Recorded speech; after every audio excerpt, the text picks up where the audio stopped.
안녕하세요. 돈셰프의 최종문입니다. 이번 시간에는 지난 시간에 이어서 건강보험제도의 이해, 7월에 건강보험료 개편을 앞두고 있는데, 이제 앞서 시간에 이제 다 저희가 말씀을 드렸는데, 건강보험료 구조에 대해서, 그리고 또 개편이 이제 어떤 방향으로 이제 되는지 다 이제 언급했고요. 실제로 그러면 이런 개편을 앞두고 있고 우리가 이제 건보료 부담을 좀 합법적으로 합리적으로 좀 줄이려면 어떤 방법들이 있는지 경험 많으신 우리 전문가를 모시고 또 방법에 대해서 이번 시간에는 한번 들어보도록 하겠습니다. 안봉학 전문가님 안녕하세요. 네, 안녕하세요. 안봉학입니다. 네, 예. 현장에서 이제 직장 다니다가 명퇴나 또는 은퇴하신 분들 상담도 많이 해보셨잖아요. 네, 네. 특히 이제 이런 분들이 직장 가입자로 있다가 이제 지역 가입자로 전환이 되면서 사실은 부담도 느끼는데 원래 또 7월이 되면 또 이게 더 이제 강화가 돼 버리기 때문에 더 이제 부담이 클 것 같습니다. 네, 네. 예, 한번 말씀해 주시죠. 자, 우선은 이제 이미 그 자녀 밑에 직장 가입자 밑에 이제 피부양자로 올라가 있는 분들도 계실 거고 이제 네. 작년 말 기준으로 퇴직하신 분들도 있을 거예요. 네. 자, 이미 직장 가입 자 밑에 피부양자로 있으신 분들은 우선 계속 그냥 가시면 네. 되고요. 네. 기준이 바뀌면 건강보험단에서 알아서 연락이 옵니다. 당신은 이러이러한 사유로 이제 피부양자 자격에서 탈락이 되기 때문에 지역가입자로 전환된다는 안내가 오거든요. 네. 그러면 올해 이제 7월에 제도가 바뀌면 제가 예상하건대 10월이면 이제 안내문이 올 겁니다. 그래서 11월부터 지역가입자로 전환에 대해서 이제 부과가 될 거고요. 네.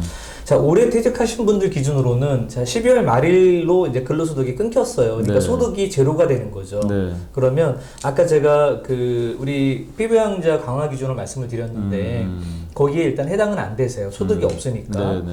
국민연금은 어쨌든 지금 당장 수령이 안 되시고 네. 올해 수령하시더라도 올해 국민연금 수령하는 건 내년 5월에 종합소득신고가 되거든요. 네. 그러니까 실제 건강보험단에 통보되는 시점은 내년 7월이라는 거죠. 예. 그래서 올해 국민연금을 이제 개시하신 분들도 당장 올해는 자녀 밑에 피부양자로 올라갈 수 있다는 거고요. 네. 다만 이미 그 공시지가 15억 이상 부동산을 갖고 있다. 그럼 과세표준 9억이 넘거든요. 네. 그러면 피부양자 자격이 안 됩니다. 그리고 작년에 뭐 금융소득, 그러니까 배당이나 이자로 이미 1,000만 원 이상 수령을 하셨어요. 네. 그리고 공시지가가 아까 이제 3억 6천. 네. 네.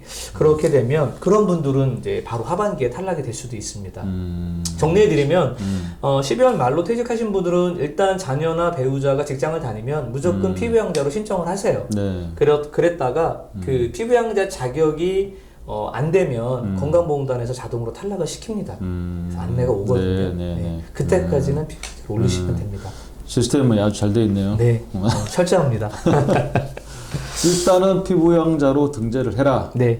직장 가입자의 자녀 또는 배우자한테. 네. 피부양자라는 얘기는 건강보험료를 내가 하나도 안 낸다는 얘기입니다. 그렇죠. 예, 가장 예. 좋은 방법인데 예, 그러다 예. 보니까 기준이 이제 7월부터 엄격하게 바뀌는 네, 거고요. 네, 네. 자, 이게 이제 불가능해지면 두 번째 할 수 있는 방법은 현실적으로 조금 일자리가 그렇게 쉽진 않지만 재취업을 하실 수 있으면 재취업을 하시는 게 일단 건강보험 측면이나 뭐 본인의 어떤 그 소득 구조 측면에서 필요합니다.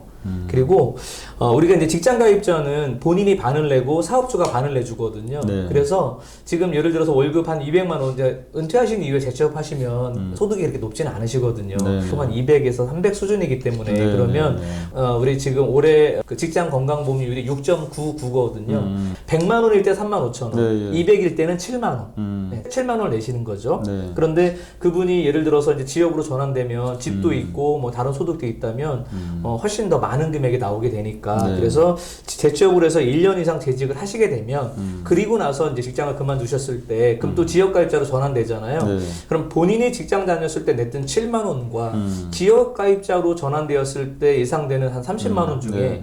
작은 거를 선택할 수 있습니다. 선택해서 얼마 동안? 예, 3년 36개월 동안. 예, 그게 그 아래에 있는 임의 계속 가입 제도입니다. 그러니까 재취업을 했을 때 이게 가능한 거네요. 그렇죠. 그럼 무조건 재취업을 해야 지금 돼요. 뭐 재취업을 안 하신 상태에서 막 희망퇴직이나 대기업에서 퇴직하신 분들은 네. 이미 급여가 높았기 때문에 예. 급여가 예를 들어 1억이었어요. 예. 아니 월 1,000만 원이었다면 예. 그분은 벌써 건강보험료가 35만 원이에요. 네. 그러면 그러니까. 직장에서 본인 냈던 금액하고 지역 전환됐을 때 금액이 별 차이가 없는 거예요. 예. 그죠? 예. 그러더라도 지역 가입자가 더 싸다면 지역 가입자를 내는 거고 직장 가입자가 좀 적었다면 직장에서 본인이 내든 거, 그러니까 총액이 아니라 본인이 네. 내든 겁니다. 네. 50% 금액이 지역보다 작았다면 그거를 선택할 수 있는 제도가 임의기술 가입 제도인데 대기업이나 금융기관에서 퇴직하신 분들은 사실 그 직장 다닐 때도 이미 건보료를 많이 내셨거든요. 네. 그거를 임의기술 가입 제도로 활용하는 거는 그렇게 큰 의미가 없습니다. 하여튼 그러면 정부에서 이 재취업의 노력에 대해서 어쨌든 좀 지금 약간 이제 혜택이 있는 거죠. 뭐 혜택을 이거를 주네. 목전에 두진 않았겠지만 예, 이제 재취업을 하시고 대신에 가입 기간이 1년 이상이래요. 1년 이상 돼야 되고. 예, 예. 네네, 알겠습니다. 네, 그렇게 하면 예. 이제 36개월 동안 그 직장에서 본인 내든 금액을 이제 내실 수가 있는 거고요. 네. 자, 이거 외에는 사실 뭐 방법이 없습니다. 그러니까 피부양자가 안 됐기 때문에 이제 무임승차는 안 되는 거예요. 그러니까 피보험자로 가셔서 적게 낼 수 있는 방법을 찾으셔야 되는 거죠. 네. 예. 그리고 이제 어쩔 수 없이 근데 이게 우리가 재취업이라는 게 또 무한정 할 수 없잖아요. 네, 네. 뭐 1, 2년 취업했다가 임의계속 가입을 3년 쓰더라도 향후 5년 뒤에는 지역 가입자 넘어간다는 얘기예요. 네. 그죠? 그럼 지역 가입자로 넘어갔을 때는 이제 소득을 줄이는 게 중요하죠.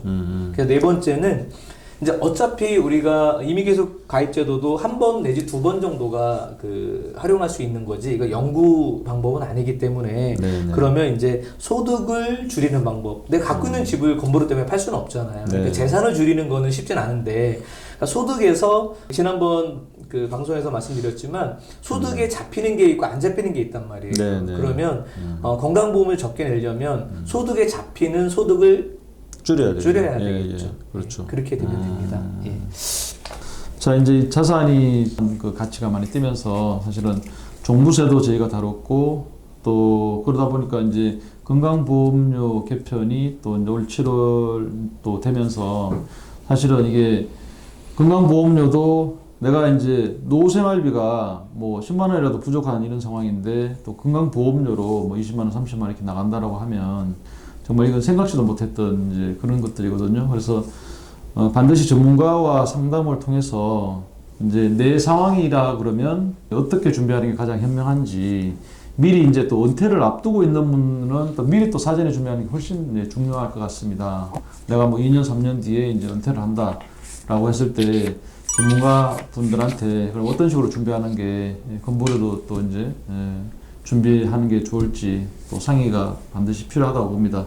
자, 오늘 우리 안봉환 전문가님 수고해 주셨습니다. 네, 고맙습니다. 네, 감사합니다. 네.